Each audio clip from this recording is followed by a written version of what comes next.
शक्तीपीठ महामार्गातून 50,000 कोटींचा ढपला पाडण्यासाठी मुख्यमंत्र्यांची धडपड सुरू आहे.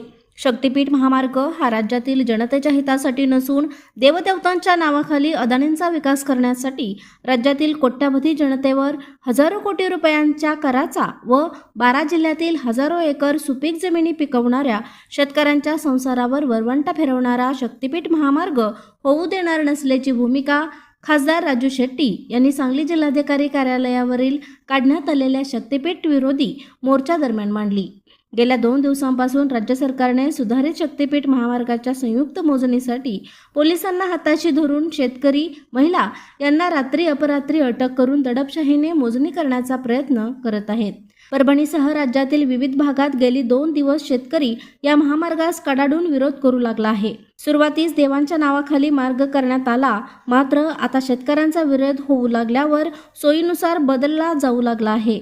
रत्नागिरी ते नागपूर हा महामार्ग सध्या अस्तित्वात असून तो तोट्यात चाललेला असून या महामार्गाला समांतर शक्तीपीठ महामार्ग करण्याचा घाट घातला जात आहे.